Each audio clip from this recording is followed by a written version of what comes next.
This is the hardest rebuild I've ever done on College Football 25, and I can't end the video until I win a championship, but I might never even get to that point. I'm giving St. John's, a New York college, a football team, but I decided to make everybody on the roster a 0 overall because they haven't played football since 2002, and then I put them in a super conference with all of the top teams. I'm also not going to allow myself to schedule any FCS schools for easy wins, and I have to start as a level 1 head coach, restarting there every single time that I get fired. Our school prestige is set at the lowest it can be, and I can only recruit 1-star players until we become a 2-star program. Then I can go after 2 stars, so the higher we climb in prestige, the better prospects I can pursue. But if I hadn't already set up the Red Storm enough for failure, I can only play in up to 3 regular season games a year, and I'm only giving myself 13 years to win it all. Because I did this impossible challenge last year on NCAA Football 14, and it took me 14 seasons. So if I can't win a title in 13 years, I'll be giving away a copy of College Football 26 when it comes out to a random commenter. And either way, this video won't end until I get St. John's a national championship. When it comes to where to start with this team, it is just going to be a struggle. It says we're an 8 overall. I think it's because some of the tactician boost get us up to like 2 in certain categories. But either way, at the end of the year, I will be firing both of these coordinators. And for this first run with a head coach, I'm going to try out tactician because I feel like this is our best chance to make players a little bit better. I know I'm going to get fired a lot during this challenge because going after 1-star recruits is a rough place to start, but Dennis Payne is the best quarterback option I think we're going to get. And with a schedule like this, I know this first season is just going to be a disaster because I have made things as hard as possible on us. If there is one player I'm going to be interested about he develops though, it is 6'5" freshman quarterback Bryce Frost. He has star dev, it's just he is 0 overall for every single stat. So he has a lot of progress he's going to have to make. I'm just going to focus on recruiting probably for the first 4 to 5 seasons while trying to only get fired a couple of times. I just don't think hopping into games like this are going to do us any good. Florida State is 79 overalls higher than us. But because St. John's just brought their football program back after not playing for a couple of decades, I want to use them for a few plays. I can already tell that with 0 speed, they're like impossible to move around. But will we be able to complete a pass with Bryce Frost? Okay, this is bad. I think there's going to be absolutely nothing I could do that would help us win a game. And what have I done? I have set us up for the most impossible rebuild of all time. Maybe that would have been a pick either way. We're not going to be able to catch them or anything. And I'm going to be honest, guys, if this is the score past halftime, if they're hitting 100, it's not looking too promising. By the end of the day, it finished 133-0. I'm not sure we had any yards throughout this entire matchup. And we actually had negative 51 yards. I know you've never seen stats this lopsided before. We lost almost 9 yards per carry. Now that you can see that no matter who we're facing off against, we're going to get flat out embarrassed. It'll be pretty obvious why I'm just going to focus in on recruiting. Signing 1-stars isn't that difficult, but getting Dennis Payne is a pretty big deal. By the end of the season, of course, we're going to be 0-12. The worst loss actually came against Tennessee, 198-0. And when I tell you that all of our box scores and stats are just comical, they really are. The only positive we can take away from this season is I have been able to sign 31-star recruits that are going to come in for us next year. There's another 5 that are going to commit probably in the next couple of weeks. And I can only imagine that being on the hot seat, there's a chance I get fired in this first year, but we'll see. I've never been fired on this game because I always have it turned off. I was really hoping that at least some of our players would progress past being a 12 overall, past having 0 in basically every category, but that was not the case. And statistically, we have somehow gone through 5 different quarterbacks this year. Bryce Frost got injured, Xavier Jarvis got injured, David DePaul got injured, and I just realized everybody's injury was set to 0. This is going to be by far the most full that you've probably ever seen an injury report. We have so many of our players that are just out. And on the rushing side of things, nobody on this team averaged positive yards per carry. This is what the stats look like. They're all in the negatives. Then on the receiving side, we only completed 3 passes the entire season. That is it. There is a chance that we win an award though for the best punter because Matthew York had over 7,000 punting yards. This has got to be a Division I record. And if we look at our team stats for the entire year, we didn't score a single point. We had only 5 first downs. On the defensive side of things, we gave up almost 2,000 points with Purdue being second behind us at only 450. And I think by now you all get the point. This conference is going to stay extremely difficult for us throughout this entire rebuild. There we are at the very bottom of it. And I honestly don't know how we're ever going to progress past only recruiting 1-star recruits. In order to go after 2 stars, 3 stars, we have to be able to raise our team prestige. But to do that, we have to win games in the toughest conference. And I don't see that happening for us. I also messed up because I skipped over the period where we could have fired these coordinators. If I can somehow win it all in 13 years, that's going to be a miracle, but that's what Rutgers needed to win it all in this. And I am not upset in the slightest noticed that some of these players are transferring out. I don't see how any school besides maybe like NAIA Division II is going to pick them up. Since we already signed a class of 35 players, there was nothing for us to do during the transfer portal period. We're going to have the worst one in the country until we can go after 2 stars or higher. But I told you I was trying to work some miracles during recruiting, and Dennis Payne's going to start as a 67 overall quarterback for us. I did notice one weird thing though, and that is our team prestige going up from 1 stars to 1.5 stars. We're getting closer to being able to recruit better prospects, and I have no idea how that increased. Bring it up with EA. It's something they have coded wrong, I guess. Looking at training results though, we've seen DeMarcus Perkins go from a 12 overall to a 77. Those crazy jumps only occurred with 6 players, including Bryce Frost. The rest of them are going to stay to 0 overall with like no progression at all. And I think it has to do with what stats get increased. For Asher Varner, a receiver, for example, he is 99 deep route running, but everything else is still stuck at 0, so he's not going to go up. And I am pretty surprised that we didn't get fired, but since we didn't, we're going to be able to increase something with the tactician boost, and I think we have to make our offensive line better, plus make our quarterback play better, hoping this makes a difference. I would love to see this team have more success, but if that's going to happen, we're going to have to encourage as many 0 overall players as we can to transfer. And with all those roster cuts, the best I could do was get this team up to a 44 overall. At the moment, our future lies in the hands of freshman quarterback Dennis Payne. It seems like his accuracy can't get that much higher. And I almost want to redshirt as many of the freshmen that we brought in as I can, since I know this season's going to be just as bad as last year. It's not like we're going to be able to win a game with them. Now, that would only leave us with so many players, so I'm not sure if it's going to work, but that's what I'm trying. And knowing that we're not going to have much success this season, I'm just going to sim up to the game where we play one of the worst teams in the country. During that time, of course, I did some more recruiting. I think by now we've signed almost 20 more 1-star prospects that are going to help us out. But unfortunately, our on-the-field performance has not changed up much from last season. We're still struggling a lot. Georgia just beat us 149-0. And I know for a fact that we do not stand a chance at winning a game in the toughest conference yet, but we might be able to against UMass. If anything, I would just like to score our first points in this rebuild against them. But you know what? Here's the thing. With all the redshirting I did, that might not happen until next season. If we could have crossed their side of the 50 at least once in this game, maybe then there would have been a bit of hope. But we still lost pretty badly. I am happy that we finally had some positive yards of total offense though, and that we didn't give up more than 100. It might not be the type of progress that you're expecting to see out of a football team, but we are making some. And maybe as we sim to the end of the season, we'll end up scoring in one of these games. It turns out though, that was not going to happen for us. We ended up losing all these other games by a lot. And it makes sense why St. John's has made the decision to fire me, so it says my contract is ending in 5 weeks. I feel like there should be more information than it just saying you've been fired, but I cannot manage the staff since I'm being let go. I can't get rid of the coordinators. And I think it's going to stop me from recruiting as well. If I look at the conference standings, 6-6 Georgia was near the top. That's what happens when you have this many top teams battling it out. And you know what? I'm proud of Bryce Frost for staying healthy all season. He's not going to be our quarterback next year, especially since he's never thrown for a touchdown. But he was consistently out there on the field so other players wouldn't burn their red shirt, and the same is true for Keontae Tyson. We even used him as our number 2 wide receiver right behind Javion Foreman. He still has a year left. I am kind of curious about how many yards we punted for. This is less than last year. It's just a shame that we're still scoring 0 points per game, and defensively, we also gave up less than last year. I guess whenever you get fired, it does let you see your recruiting stuff still. We have a full class of 35 players. I don't think any of them are going to decommit since they're just thankful to have an opportunity. But with my contract ending in a few weeks, I do need to accept another job offer so I can get back onto St. John's. I just don't understand why I would be able to accept one for USF. After winning 0 games in the 2 years of my coaching career, I should at least be forced to be a coordinator. And I think this time around, instead of being a tactician, I want to go down the motivator one. Now that we're back on St. John's, what's interesting is we can actually encourage players to transfer during this transfer portal period. But from the looks of it, anybody that was supposed to be an athlete has already been assigned to a specific position. I feel like things are just getting a little bit bugged out, but because I encouraged so many of the 0 overall players to transfer, we're only losing 1 senior. Keontae Tyson actually wants to transfer, but he then decided to stay. That was some good news for us, and our class finished ranked above Kent State's because they signed 21 stars. We had more than them. And I just realized David DePaul, the 0 overall quarterback I convinced to transfer out of our school, has committed to Kent State. They just got extremely unlucky. I am able to move around the athletes' positions from this screen. And Josh Butler is going to come in as a 70 overall QB. I don't think I really talked about him, but he has 96 throw power and some pretty impressive abilities for being a 1-star prospect. And I'm going to have a tough decision on whether or not I should start him or Dennis Payne, who got up to a 73 during training results. We actually saw some pretty large jumps from some of these players. I mean, we're going to be up to a 66 overall team. And becoming a motivator was the best thing I think I could have ever done because we've already leveled up to a level level 10 off of the training results, and we have 95 coach points to spend. Moving forward, because I unlocked tier 3 put in work for all of these positions, they should get an off-season training boost. And at the end of this next year, I will finally get rid of these 2 coordinators. This is the first time I've ever had any bit of hope going into a season. I even made sure to recruit a kicker and a punter, so we might be able to score some points this year. And if I take a look at our schedule, I think the most winnable matchup's going to be either East Carolina or UConn. It is time to make the difficult decision about who our starting quarterback is going to be, though, and it is going to be Josh Butler, just because he has a slightly higher ceiling. And I'm really not sure how much recruiting I'm going to end up actually doing since we have 70 freshmen. I might just try to find some better quarterback and receiving options, but outside of that, there's not many holes to fill. Unfortunately, these one-star prospects can only be so good. But if I'm ever going to find some fast receivers, it is going to be the one-star deep threats out of Florida, and I've at least got one of them. So far, I'm actually pretty proud of what I've been able to find. I found our first one-star gems. Gideon Smoker is a gem at quarterback with 93 throw power, 86 speed, and then I found a couple other options at quarterback that could also be incredible. And then we have Jaden Leonard at wide receiver, 88 speed gem out of Florida. There's also Colby Howard that we don't know the speed on yet, and Joey Toomer has 89 speed. Believe it or not, that's actually really good when you're going after just one-star prospects. And what I'm going to end up doing is just going after these 8 players where we're not being met with any challengers. Outside of that little bit of recruiting, we're just going to sim through most of the year again. There's no point to hop into all 3 of the games I can, but I do want to play against East Carolina and UConn because I can tell that we're getting better. It was 48-7 against both Virginia Tech and Clemson, but the big takeaway from that was we scored our first touchdown in school history, and it actually came from running back Rayshon Cordova. It might have taken us 3 seasons, but we have been able to put up some points on the board. And I am going to try my best in this matchup to make sure that we go home with our first win. The odds of that have got to be really slim, but I believe in Josh Butler. The only issue with that is the rest of the team is not where it needs to be in order to take down somebody like the Pirates. We've given up 30 points in this one, but this is the furthest that we've been able to make it down the field. And if our offensive line is any bit decent, they could block for a few yards as we run it in. All I wanted to do was continue to move forward, make some progress with St. John's. And although the Red Storm are probably still pretty far away from getting their first win coming back as a football program, we are getting a little bit better. We have also been able to bring in the best quarterback we have found yet as a prospect, Gideon Smoker. And it really took us no time at all to sign these 8 prospects. 1-stars are not a challenge to get. By the time that we get to face UConn, we have had a game where we scored 21 points, but we've also been held scoreless a couple of times. And it looks like we're currently sharing the bottom of our conference with Miami. I don't really know what to expect against the Huskies. They're still an 80 overall, and they've won 5 games this year. But I am hopeful based off of the fact that it's only 7-0 near the end of the first half. They started the third quarter with another touchdown, though, which is going to make it a little bit harder to win this game. We get the 4th and 10. And this drive has got to be finished with a touchdown. We're trying to mix in the wide receiver screen and get loose. Being inside the red zone for the first time in this game is only good if we finish the drive. And I'm afraid that some of our players are a little bit too slow to make stuff happen, which is why I've decided to just scramble with Josh Butler. As we move forward, if we can find some speed, that's exactly what this team needs, and we have done it. We have gotten it back within 7. Getting the ball back has been a whole other challenge, though. We just missed the sack on 3rd down until they threw it away. And I am afraid that if they hit this field goal, it's going to be hard to overcome the 10-point deficit. We haven't necessarily been the most successful offensive team in this game. On 4th and 15, I see a lot of open field, which means we're going to be able to scramble. But then we got ourselves into another 4th and 15, and Josh Butler can only save the day so many times. What a throw and catch. Who knows? Maybe we are still going to be able to pull this off. I'm just going to go for the end zone, hope that we beat the press. And who knows? St. John's is not out of this yet. The Red Storm are trying their hardest to make a statement. We just can't give up this 3rd and 7, which I don't think we're going to. They had a lot of time back there,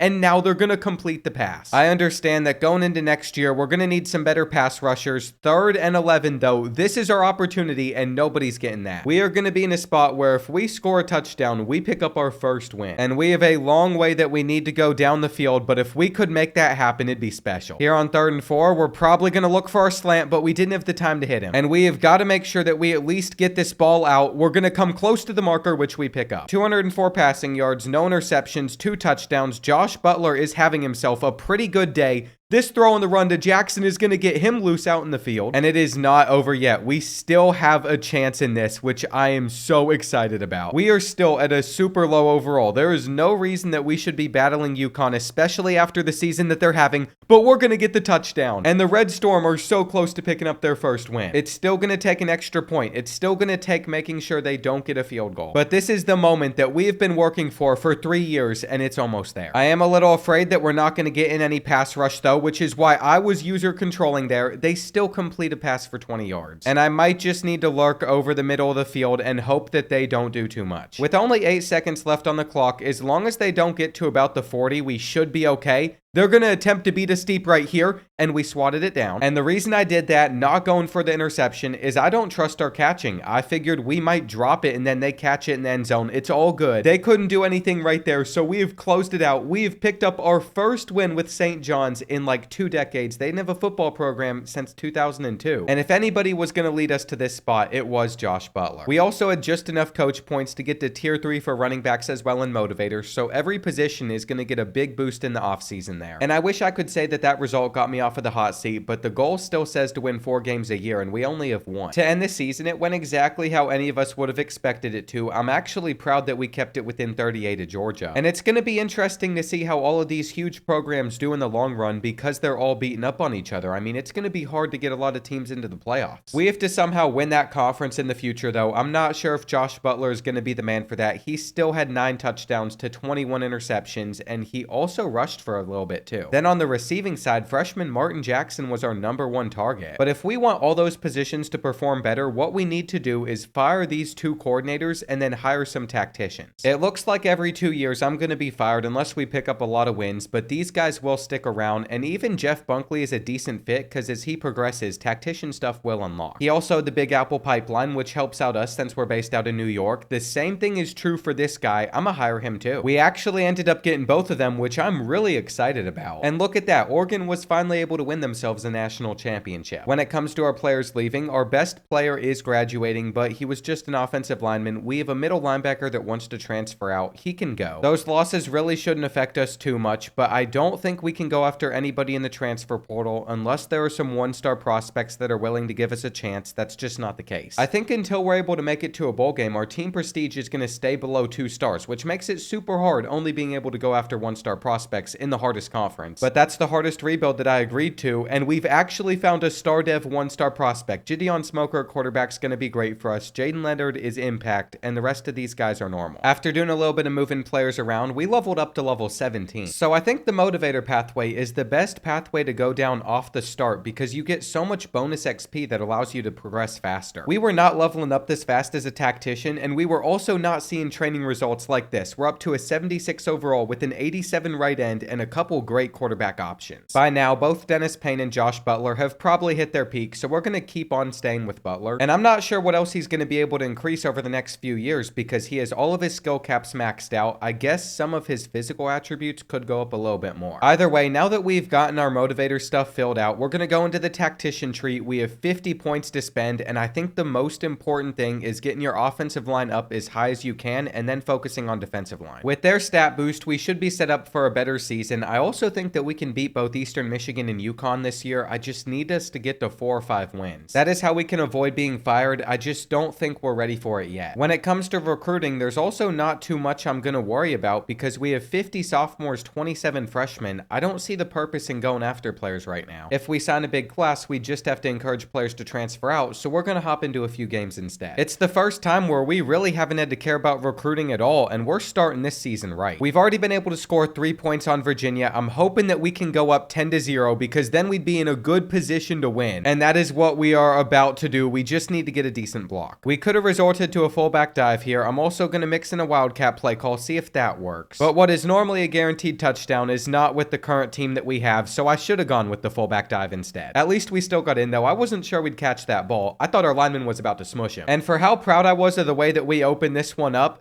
things have not gone that well throughout the rest of this matchup. They've been able to score 24 straight points now. We're just not getting open. And even the tactician boost cannot make our offensive line perfect. I'm hoping that we can stay in the game with a catch right here, but pulling off a comeback is going to be very tricky. Since our entire focus of this season, though, is getting a few wins. We have to try and make it happen. Josh Butler is just going to avoid the pressure right there. And I would like to get in before the 2-minute timeout, which we could do right here. Going into this, I knew Virginia was a lot higher overall than us, so this is kind of expected. And I don't want to have to deal with something like overtime against them, which is why we're going for the 2-point conversion. It's there. We just have to hang on, and we don't. The real question, though, is going to be, can we get them off of the field on 2nd and 9? They're running for a first. And if they're able to pick up one more of those, this one's over. We have a lot of guys down there in the box though, and we just missed him. It shows that even if you get off to a hot start, you have to play well through those 2nd and 3rd quarters, which we did. And our next challenger is going to be Eastern Michigan. I think this is actually the first time that we've hopped into a road game with St. John's. It's going to be at the factory, so they have that gray field. And as I was playing this game, one thing that popped into my mind is, do you all want me to do a video where I bring back the Big East to college football? I did it with the Ivy League earlier on in the year, and it was honestly a really good time. We're going to be able to beat Eastern Michigan, I think, getting our first win of the season. It'll really just come down to whether or not we can score a touchdown in this position.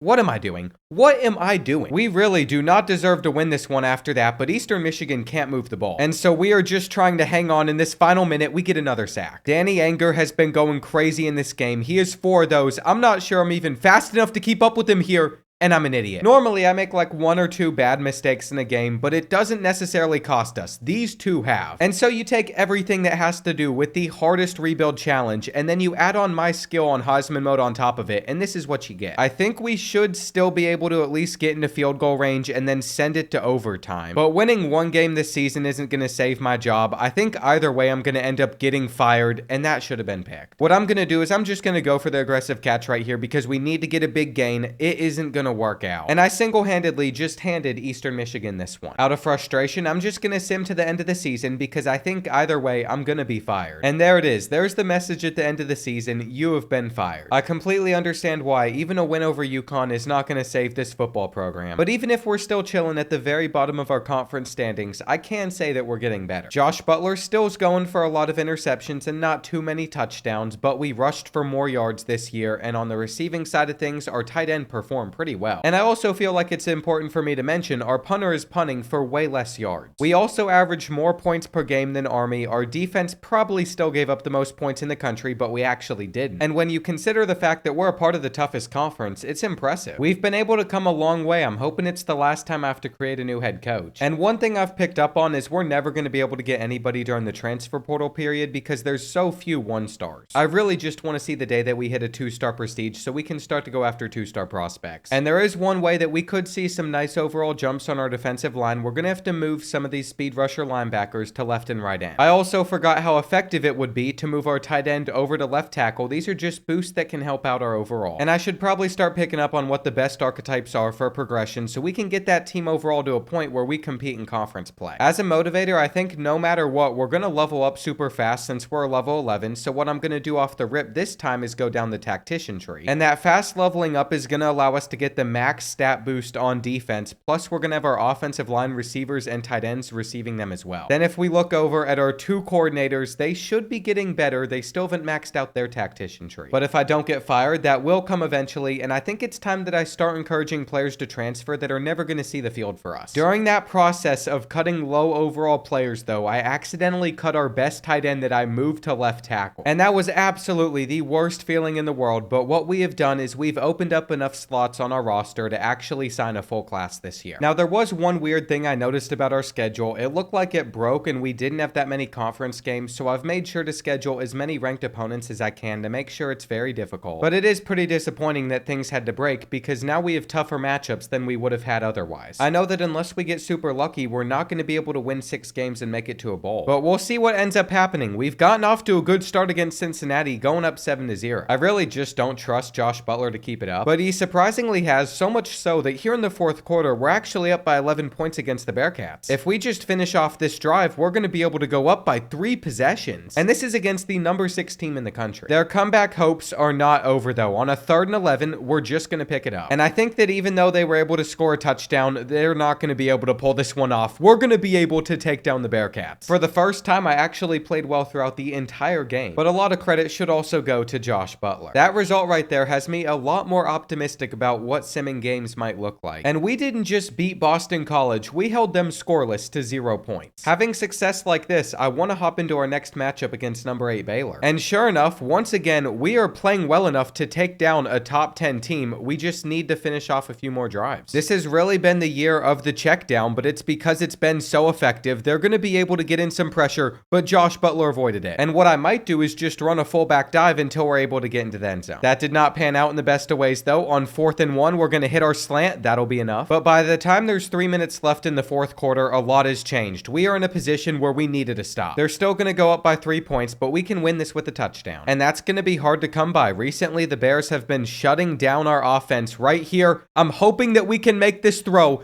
That is perfect. Josh Butler is the real difference maker. We are struggling from the fact that I cut our really fast tight end though. Having someone with 90 speed there would be amazing. And since our new starter basically has like 70 speed, we have not been able to use him the same way that we were. Why did I not slide? They're going to get the ball. I really don't know what I was thinking right there. We have 3 timeouts still. But that just made winning this game so much harder, and they're going to find the open crevice. They're gone. At one moment, it seemed like we were going to beat the Bears. Another moment later, they're going to take us down. But there aren't really any excuses. At one point, we had control of the game and we blew it. We are also about to have to start playing some of our actual conference opponents, which is going to be even harder. And that was the start of our season completely falling apart. I probably made the schedule a little bit harder than it would have been otherwise. But either way, we're finding 0 success in conference play. And our last conference matchup is just going to be another beating. We don't really have the excuse of a bunch of injuries either. We're only dealing with one. And so even with less conference games than every other team in our conference, I really don't know why the schedule worked out that way. We're going to find ourselves at the bottom. It's really disappointing, but if we look back on our season, we started strong and after that it went downhill. And this is not meant to be an easy rebuild. It's meant to be the hardest, so this is how it needs to go. At least we finally had more passing touchdowns than interceptions. Josh Butler's getting a little bit better. And just when we're making those improvements, I'm noticing we have a lot of juniors on this team who are going to graduate after next season. That's why I started signing a full class of players this year, because we're going to need it. It looks like our job security is currently at safe though. I will take it. Anything to avoid getting fired after 2 years again, and it's Georgia that wins the title. It pretty much always comes from our conference. On the players leaving side of things, there was not a single departure, and we'd already signed our full class of 35 players, so once again, the transfer portal period, completely useless. I'm always going to appreciate it though whenever we don't have the worst class in the country. Somehow Eastern Michigan did worse than we did. And I wish I had some better news to report on whenever it comes to the dev traits, but pretty much everybody besides this one guy, the receiver with star, is just normal. I brought in a lot of athletes this time around, but I think it's for a pretty clear reason. We always make them speed rusher linebackers, and then those players end up being our top guys once I move them down to the defensive line. So there's no reason to change up on the current method. I could also move these guys back up to linebacker, where they're going to go as a speed rusher at a higher overall. John Tam is the player I am most interested in this method though, because he was originally a quarterback, so I'm curious if he gets a huge overall jump when he goes back there. I certainly have my methods. You're going to see our coordinators getting very close to being both tacticians and motivators. We also have 20 coach points to spend, so what I want to do is I want to get to tier 4 for quarterback. It's going to make their accuracy higher. And even after signing 35 one-star prospects, which really brings down your team overall, we're going to come in with a 77 overall team and a roster that's a little bit better than last year's. Look at Gideon Smoker up to an 87 himself. He just jumped senior quarterback Josh Butler. I completely forgot that he had star development though. That makes sense, and I do not remember his skill caps being this good, but he's going to be a stud. I also had to check in on Tam's progression. It looks like he only got up to a 75. And then Nick Vaughn was a tight end that I moved over to left tackle. We're actually going to move him straight back to tight end, and that should give him a big jump to overall. See, this is exactly what I was looking for. He does have the archetype of blocking now instead of being a vertical threat, but that's because his blocking stats went so high, which has increased his overall up to a 92. But even if his catching stats aren't there, that will help us in sim. I did sign too many players though, since we have to cut 14. It really doesn't feel right to do this, but we're going to have to say goodbye to Josh Butler. He did well for our program when he was here, and I was really hopeful our conference schedule was going to fix itself, but it only gave us 6 games this year once again, so next year I'm going to put in divisions, and for our non-conference games this season, they're against all ranked opponents. We are keeping it difficult, that's for sure. It says we can only go after 15 seniors this time around, but I think what I'm going to do is just go after a full class of 35 again, and then I'm going to redshirt every single freshman that we have. It's kind of sad, but because I just recruit a bunch of 1-stars in bulk without knowing who's ever going to actually become a star for us, I don't know much about many of the players that come in. And even if I do point somebody out like Emmett Hawkins, who's supposed to have 93 speed, he only has 84 acceleration, so he might never see the field for us despite being the fastest player we found. Until we can get up to recruiting 2-star prospects and really 3-star prospects, you're not going to see these huge differences between guys. And I was very curious to see if we could even compete with the Hokies, but it has been a struggle up to this point where we score our first touchdown. I think this year we'd be lucky to win 2 games again. And at the end of the day, that was the only good moment from this one. I do feel like I'm starting to figure out though what it's going to take to have success with all the challenges we have laid out. And my theory is I actually need to be fired one more time, because ever since we went from being a motivator to a tactician by putting a bunch of points into this, we have not gained XP as fast. However, you're going to see our job security is still 100% safe, and that's because we have 3 wins this year. So I'm not sure we're ever going to get fired. We were able to take down Louisville, we beat LSU, we beat Ohio State. 2 of those are conference games for us, and I think I'm going to hop in against Houston and UAB. If we can somehow pull this off and win another game in Sim, we would be bowl eligible. And I think that would give us the 2-star prestige we've been looking for, but we have to win games that we're not supposed to. Although our overall is a lot lower because we signed a bunch of 1-star freshmen, this team is better than the one that we had on the field last year. And at the moment, things are actually looking really good for us, though we're going to have to throw over that zone, find the open receiver, and take the lead. I don't think you all understand how hard it is to actually win some of these games. I could go for quarters without moving the ball successfully. And that drop right there has single-handedly ruined this drive, but I'm trying to go for it on 4th down anyway, and that's a perfect throw. It's dropped again. It's honestly a miracle that with about a minute left, we are even in a tie game, though I'm afraid that we're about to take a sack, so we're going to escape the pressure with Smoker, and that's a good game. Gideon Smoker is trying to have his moment as only a sophomore quarterback. I still can't believe he jumped up to an 87 overall. Houston's also the team calling timeouts. It's not us. So the Cougars must fear that we are in field goal range, and that's a good thing. I don't really think that we are, but either way, we can run out a lot of clock. And if I can clutch up for 1 kick, we're going to get to 4 wins this season. I think it's only right, though, that we try and mix in a couple more runs to get closer. And after doing it a few times, we are out there to kick the game winner. This is not one that we should mess up. It's not getting blocked. So the Red Storm have already doubled the amount of wins we got last year. And there's no telling what'll happen against Oklahoma, but if we pull this off, since they're 4-5, 1-5 in conference play, we'd be in a great spot. Unfortunately, we didn't though, so we're actually going to sim against UAB, who was ranked to start the year, and then play at Penn State. All with the hopes of winning both of these final 2 matchups. I don't like that they're an 85 overall though. It turns out the Blazers were better than us. They doubled our score. And by now, it's going to be impossible for us to make it to a bowl game, but we could still finish apart from the bottom of our conference. If we can't beat the Nittany Lions though, we are going to be tied for it. And this is what makes it the hardest rebuild challenge. We will always have a very difficult schedule. We're out here playing in the snow though. For being located in New York, it's kind of weird. This is the first time we're experiencing it. But to be fair, we don't normally play these games at the end of the year because our season's already over. As you can see, playing on the road, we have not been able to score against the Nittany Lions once in this game. I did not mean to throw it to that button, but that ended up working out for us. We're just going to hand this one off and get it within 3. I can't believe we've done it, but we have actually kept it competitive. And I would absolutely love if we could just find a way to finish off another drive. It has been pretty challenging for us to do that though. I'm just going to take advantage of this route, see if we can actually outrun them. And it really is drops that have held us back, but we aren't out of it with 4 minutes left. We've been able to somehow keep it within 3. I'm running the speed option on 3rd and 2. They're all over it. And if we can't pick up this 4th down, we might never see the ball again, but we beat the press and they nailed us. There's really not too much we can do about that. They are throwing though, and I'm not able to stick with everybody. We can't make the tackle in time.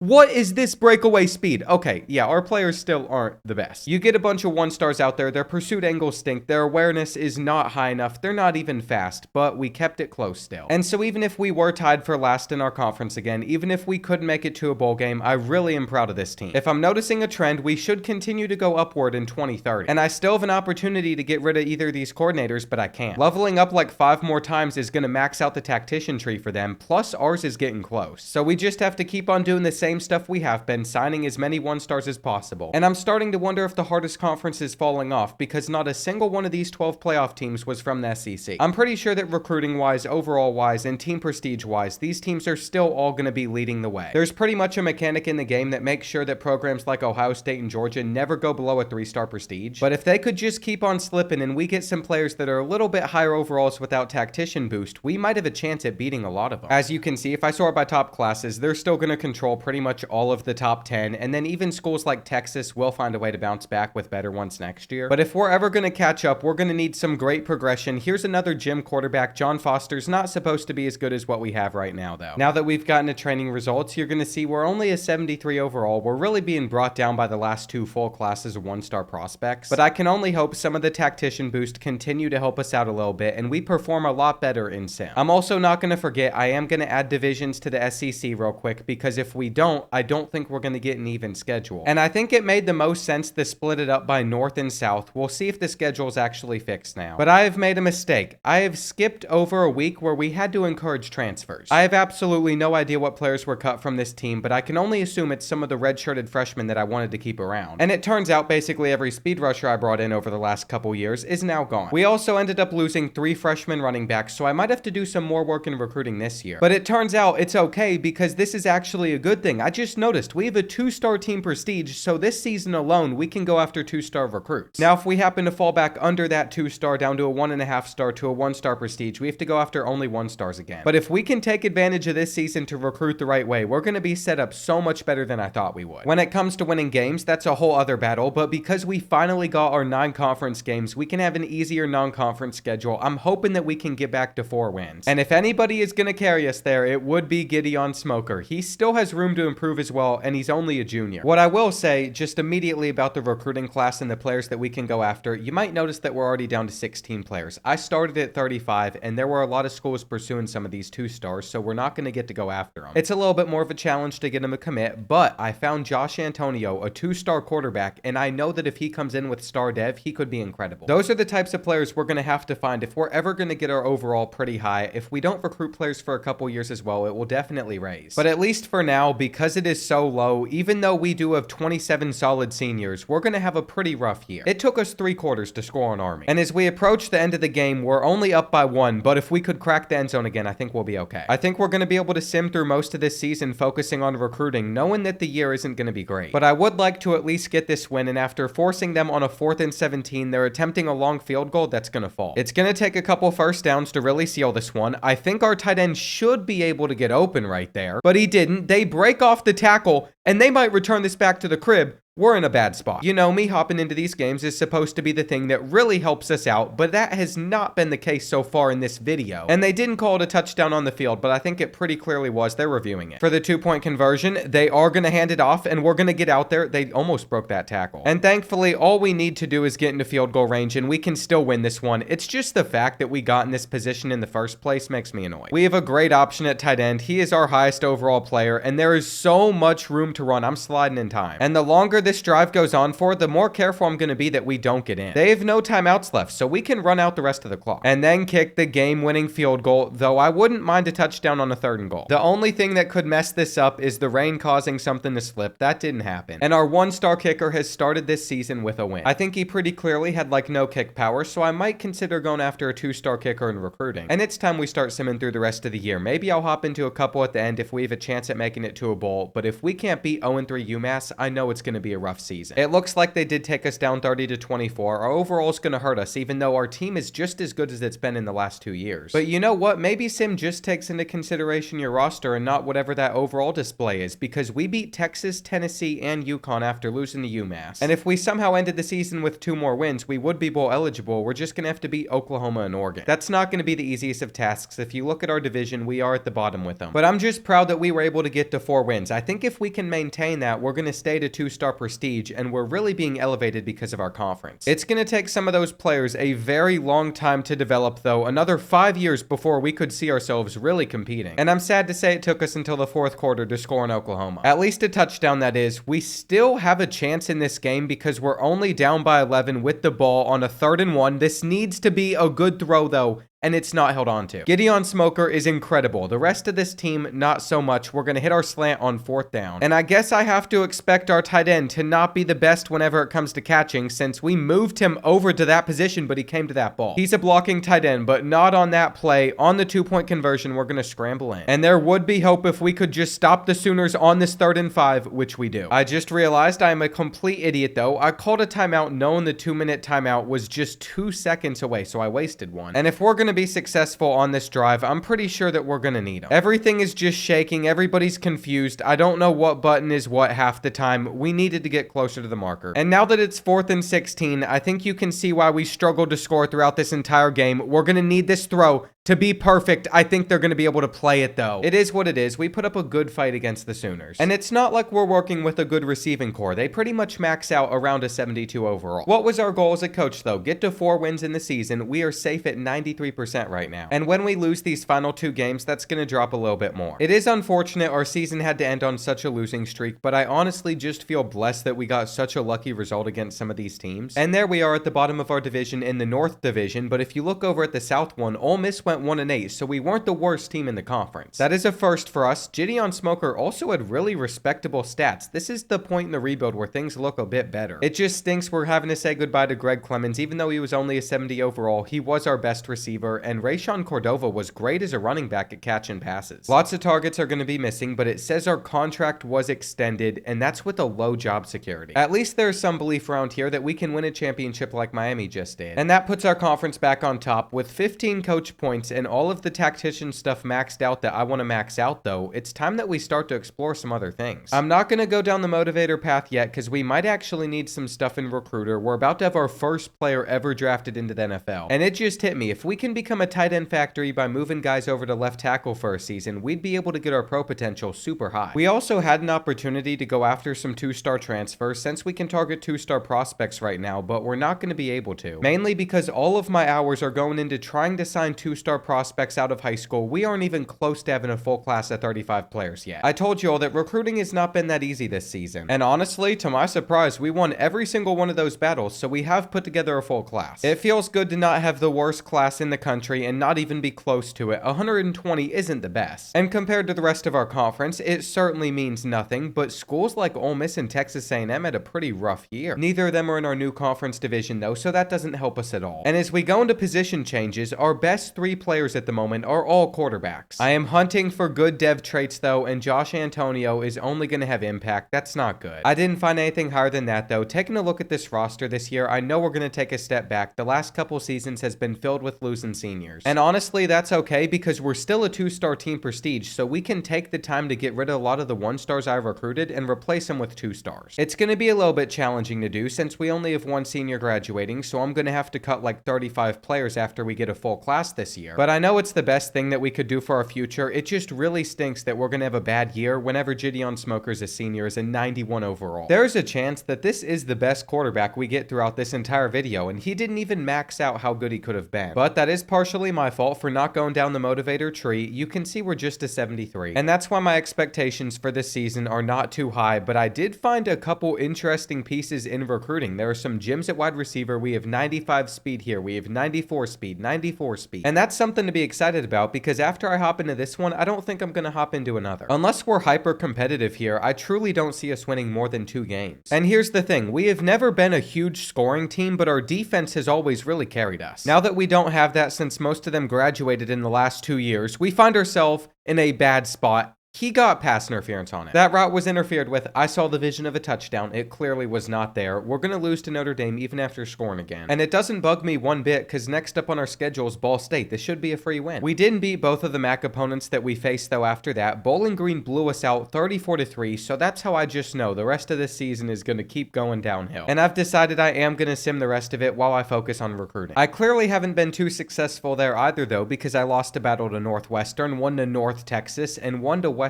Virginia. And in case you were wondering, it is impossible for us to become bowl eligible. We couldn't even beat UMass. The only other school we've beaten this year was Michigan. I just figured 100% this was the year I got fired. I'm on the hot seat, but we're at 63% for a reason. To end it, we might have lost to Oregon, but before that, we beat Penn State by 1. And although we finished at the bottom of our conference, that was a big win for us. I just think our division is so difficult that we're never going to come out on top. We already have all our tactician stuff maxed out. We have a great offensive coordinator, a great defensive coordinator, coordinator. And we even had a super high overall quarterback, but we're doing absolutely nothing with it. Gideon Smoker was our leading rusher by a lot of yards though, so maybe that's something to consider. We aren't going to be losing any of these receivers anytime soon. And I completely forgot to start the kid that I moved over to left tackle from tight end at tight end because he would have been a 90 overall. There were certainly some mistakes from this season that held us back, but once again, we were a part of the conference that won it all. And we had literally just one senior. He just happened to be our best player. I really wish he ended up getting drafted into the NFL, but that wasn't the case. And even if I wanted to go after some transfers, sign a class of 35 players, make it a full one, I'm not sure I'm going to be able to because we only have so many hours to spend and we are far away from that total. I ended up only being able to bring in 33. That's still a lot though. It just isn't that much when you compare it to every other team in our conference. All these other teams are still recruiting pretty well. I am kind of curious who the #1 class was though, and it was Florida. Getting just 3 wins this past season has affected our team though. As you can see, our team prestige is at 1.5 stars, so next year we can only go after 1-star recruits. But we knew that was coming. What it's going to result in is me literally not recruiting at all. It's pretty exciting to get to move Denzel Winthrop back to tight end though. This will give us 1 high overall player. And that's just going to be our tight end factory that we run every single tight end through at some point in their career. We are about to face what's going to be the toughest thing of this entire rebuild though, which is why I'm glad that there's some good news first. Freshman quarterback Josh Antonio is already up to an 83. And that makes this next part a little bit easier. Look at our roster size. It's at 117 out of 85, so we're going to have to cut 32 players, but basically anybody that's a lower overall than some freshmen are getting gone immediately. I know for a fact that if they're labeled as a freshman redshirt or a freshman, they were a 2-star prospect, not a 1-star. And that makes their ceiling a lot higher. What it means for us though now is we only have 7 juniors and 10 sophomores, with a majority of our players being freshmen. Until we can recruit 2-stars again, which will hopefully be a couple seasons from now, I don't see any reason to continue to do recruiting. The 1-stars can only take us so far, but at some point I did need to get a new kicker and punter. Besides that realization though, that's all we got going on there. We play Jacksonville State, number 14 in the country, to open up the season. And this is a real opportunity for us to make a statement with a whole new group of guys that's going to be around for the next 4 years. It hasn't been so great on the offensive side of the ball for us yet, but we do have a chance to take the lead with a minute left, and Haslam's going to come away with it. We've only been able to score 10 points, but our defense has held them to 10 points, which means we can win it. And it just took those 2 plays to set us up to be in a perfect position in this game. We almost don't want to score this touchdown. That just gave Jacksonville State a chance when they didn't have one before, but I felt like we had to get in. Take the points, trust the defense that's been so good all day, and we got the win because they ran out of time. They had a couple bad snaps, and then they never got off another one. It looks like David Wilkins, the freshman running back, won player of the game. And if you're curious what he could become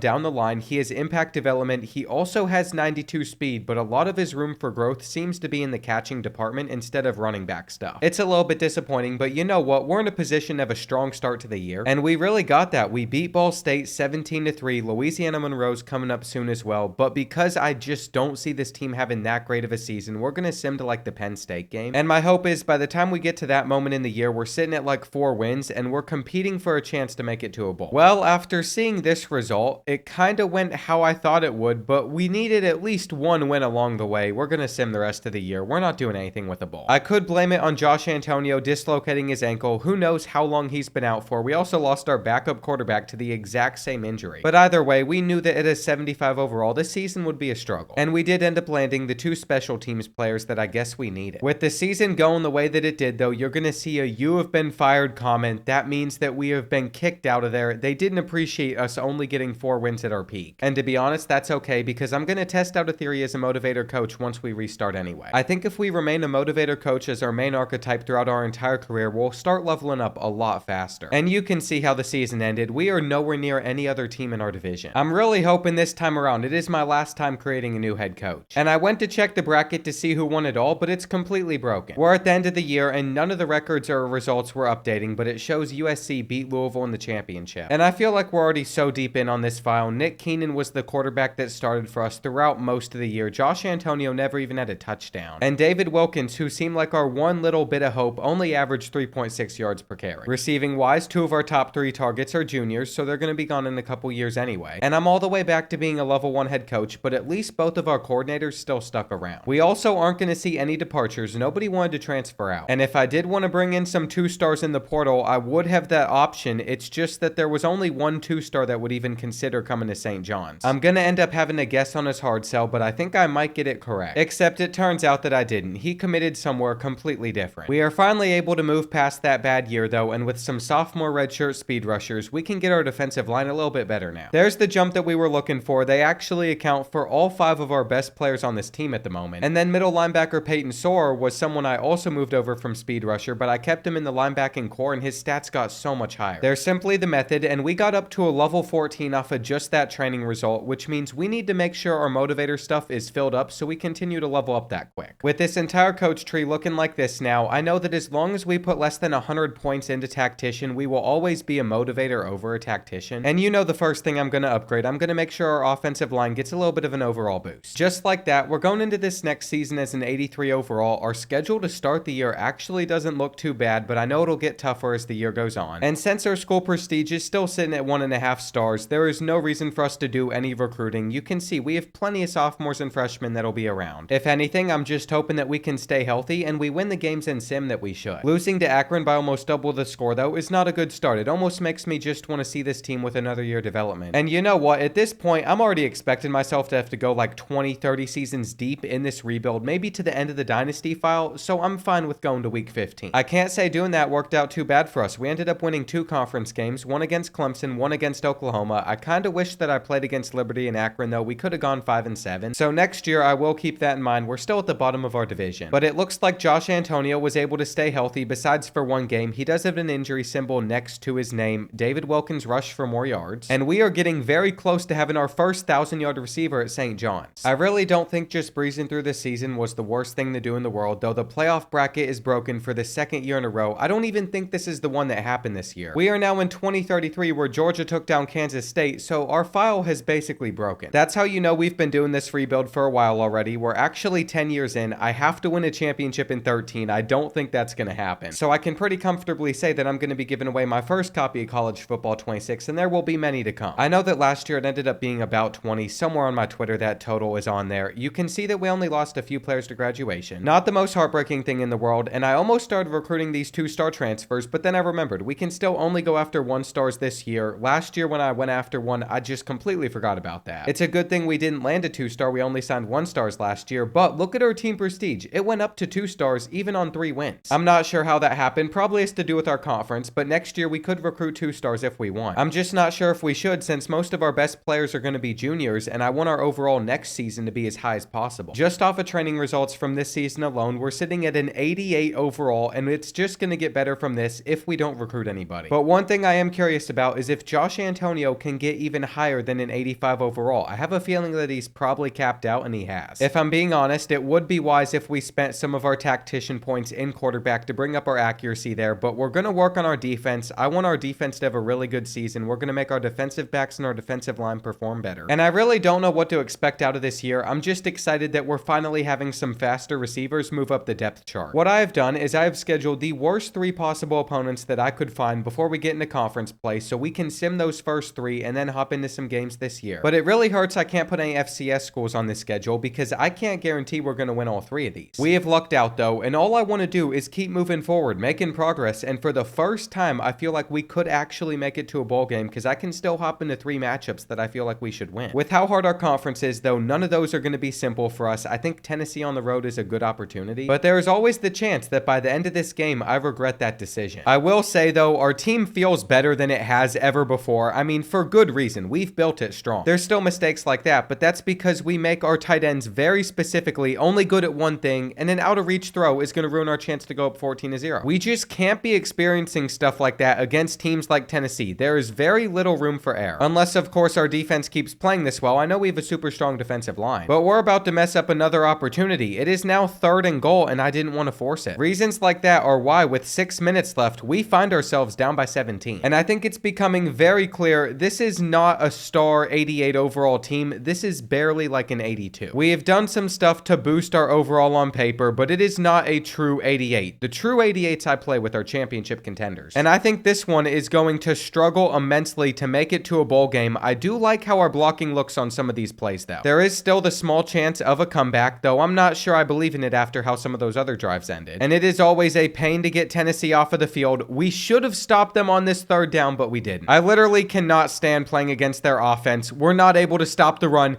He's breaking down the sideline, and I think they're about to end it. It turns out, even when I hop into games, it's not a guaranteed win. But we all knew that. Now I'm going to try my best to take down Clemson. Like the last one, going into it, I have high hopes. And it is backup quarterback Nick Keenan that's out there on the field. It's all because Josh Antonio had a high ankle sprain. He's been out for the game, missing since the first quarter. And for being in that position, we're actually playing decently well. But we got no points out of that drive, and then Clemson scored. We're on a 3rd and 17, where I think we're going to be able to convert here. It's going to be pretty close though. And I think what we need to do if we're going to beat the Tigers is try to make this the final drive of the game. We're still standing. David Wilkins could be our answer, though he's not out there for this play that was an RPO. And chewing this much clock already could really hurt our chances. As you can see, our offensive line is not doing too well. We haven't had much time back there in the pocket. But that's only one of the many reasons that we are struggling. It turns out a backup quarterback gets very confused on the road. He has been confused throughout this entire game. Though I am really hoping that we're about to have a huge play right here. Just hang on. We needed that more than ever. You can see that we're trying to run out a little bit of clock too. But it hasn't really worked out for us. It is now 3rd and 10, and we're going to take our drag to make it 4th and 9. I didn't realize the clock was going to go down this much either. It just popped up that this is cover 2. So if that's a good throw, we'd have a touchdown. But it wasn't hard enough. It wasn't at the right time. So Clemson's going to beat us. By now, maybe I should just give up. Sim to the end of the year. Let this team play without me, because what I'm doing out there on the field is not effective enough. And look at that. We seem to be more effective in sim. We ended up beating Notre Dame. We still have to play against Oklahoma and Penn State on the road, Ohio State and Oregon. It's just not a good setup if we're going to somehow make it to a bowl. But I am going to sim the rest of these matchups one by one. If I still feel like I need to hop into a game, I can. I have one left that I can play. But that last matchup was pretty difficult. This one I can expect it to be as well. And sure enough, since that one went the way I thought it would, I just simmed against Ohio State too, but then we beat Oregon. So maybe if I took on Ohio State and took them down, we would have made a bowl. It's a little bit frustrating, but we weren't the last team in our division. We had the tiebreaker versus Notre Dame. You can just see that every team is getting very evenly split. It makes this conference so difficult to win. It's the hardest part of this rebuild, and Josh Antonio had 26 touchdowns to 12 picks. He still has a senior season left in him. He was our leading rusher. Did we get a 1,000-yard receiver? No, we didn't. And now I know for a fact what is on the line next year because we've gotten up to 2.5-star prestige. I really don't see a world where the best team we have ever built is going to be able to compete for a championship. But I do see a world where we have a good enough season to get up to a 3-star team prestige, and then we can go after 3 stars for the first time. That would really change everything in this rebuild. At the moment, the best we seem to be able to produce is like a 3rd-round pick. And since I could have gone after 2-star prospects this season, I just chose not to. I can go after some 2-star transfers. Then it hit me though, if we make these signings, they're going to be low overall players, and that's just going to drag down our team overall, so I'm not going to pursue them. And we're just going to work with what we have. I think we can put together a really solid team. So far, I'm actually really liking the potential I'm seeing out of everything. We're going to have some high overall defensive players. And coming in at the highest overall we have ever seen with tactician boost, George Dell is a 96 overall right end. We have an 89 overall team. I'm just hoping that we can make it to a bowl. There really isn't much more I can do for this roster. What I can do is make sure our linebackers get a little bit of an extra boost, and then the next thing I'm going to go down is the quarterback tree. But even then, I'm already running out of coach points. I have no more to spend. And I know for a fact that this upcoming season, I cannot skip out on recruiting again. We basically recruit in 2-year cycles, and then we're off for a few years. We're going to have to go after 2 stars this season. But what I'm really hoping is if we have a good enough year the rest of this year, next season it will be time for us to start going after 3 stars. We just have to play well with this difficult schedule. Before we start the year, I'm also going to make a controversial decision. So we have rolled with Josh Antonio. He's now a senior. He had that impact development, but if you take a look at his throwing accuracy, and then you compare it to what Jaleel Verrett has as only a junior, I'd actually rather roll with him, especially since he is field general. I might end up regretting making this decision, but we'll see how we do against New Mexico State. And thankfully, we picked up a win 30-17. Now I feel a bit more comfortable hopping into this game against Clemson. We are the higher overall team. And this first half has gone exactly how we've needed it to. We have a chance to get a touchdown after already being up 10-3, but they're stopping the run. I do not want to have to settle for a field goal to end the half though. Halfback screen is going to get us out in space. And it has been a while since we've gone with a jet touch pass, but we're going to roll with it, and I think it's going to lead to a touchdown. This team is clearly miles ahead of what we had last year now. But a slower second half offensively means we have got to get them off the field on this 4th and 8. They're going to test us deep.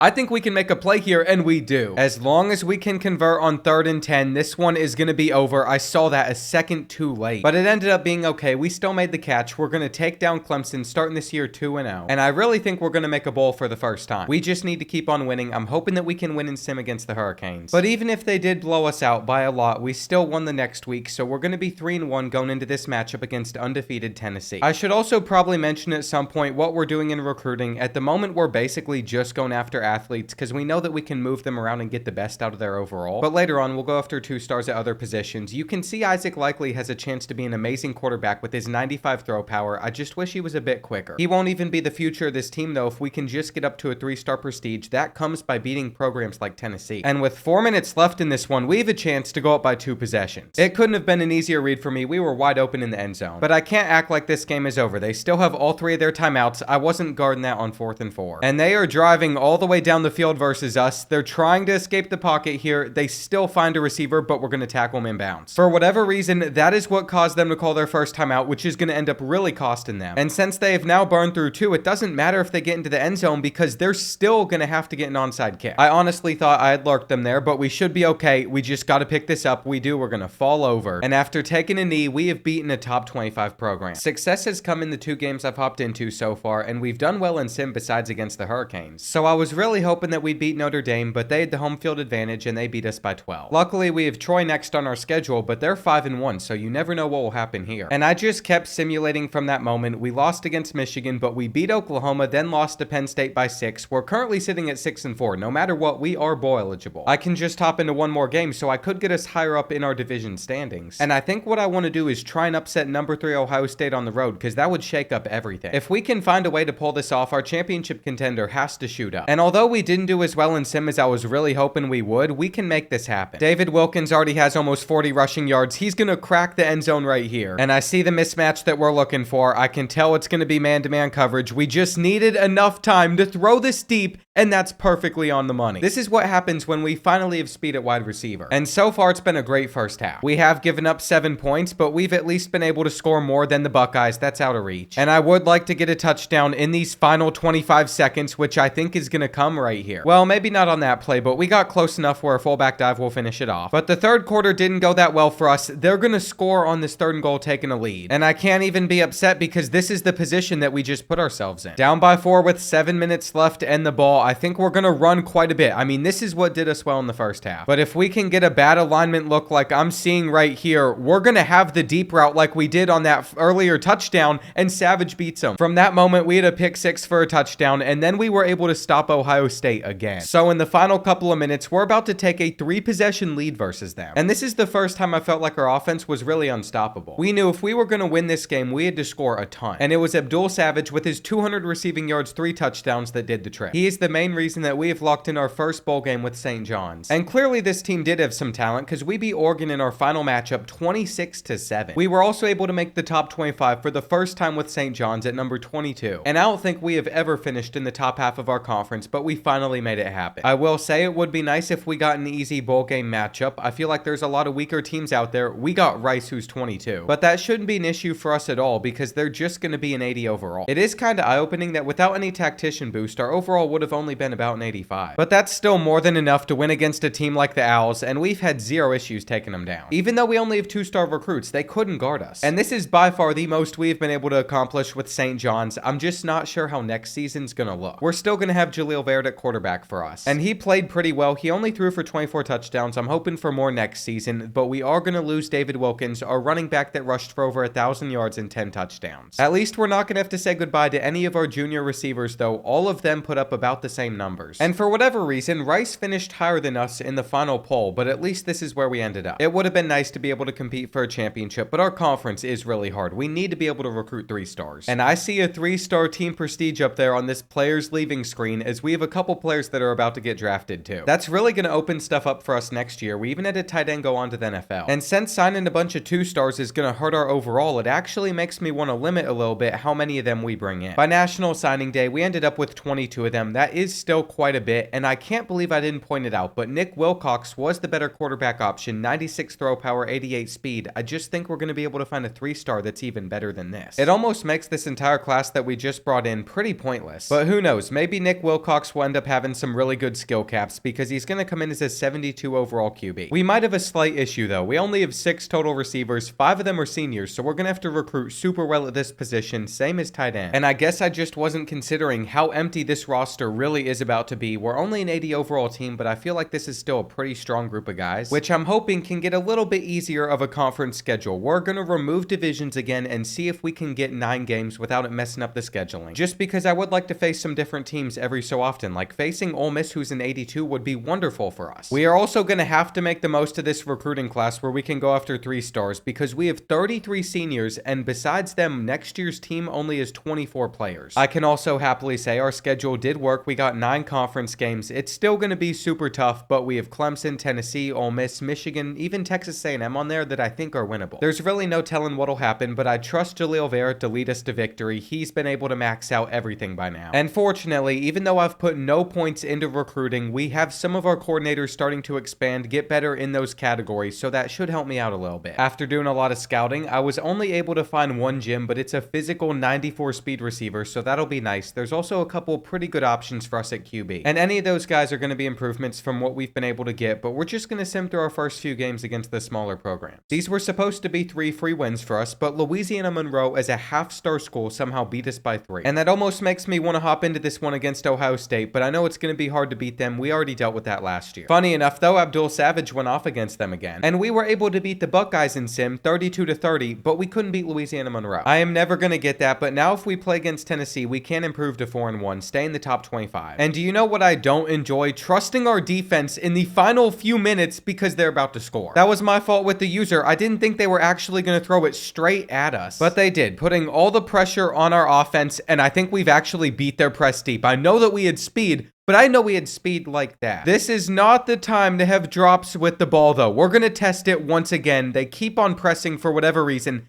This time we're able to run straight underneath it. We're going to celebrate. They've slowed down. And I have decided that I will not be the one using a safety, though they're going to go all the way down the field. They're inside the 20. They better not get into the end zone. We are going to be able to play that ball. I don't know why they tried to go back to the same person, but we are going to take down Tennessee here at the end. And I was nervous there, but I'm not going to blow it twice. I shouldn't have given up that first touchdown with my user. I guess we got what we were looking for though. And I really like how so far we've been able to stay ranked, but that might end against Clemson. I have to decide which games I want to hop into, and just in case we do perform well in conference play, I need to save a couple. So we simulated against the Tigers. It all worked out 31-17, and I think we're about to play at number 1 LSU because there's a chance we actually have a better year than last year. I sure did not see this coming, but we are ranked inside the top 4. And I know we have some good seniors that are starting out there, but at some point our overall is going to catch up to us. If there were going to be a game where that happens, it would be this. But we have come out rocking our new blue jerseys, and we have played well defensively. At the moment, we're just trying to control the clock and end the first half with the second touchdown of the day. And I really can't believe that we're in this position. I feel like we should be getting blown out. I guess we did keep around a lot of the offense that led us to have some success last year. But I still don't want to get too excited. I'm not going to expect this team to make it to the playoffs. It's just starting to feel like it could actually happen. We are still going to have to play well in this second half though. It looks like we're going to get a touchdown in the third quarter. And that is unfortunately not enough. With 5 minutes left, I can't say I love the spot that we're in,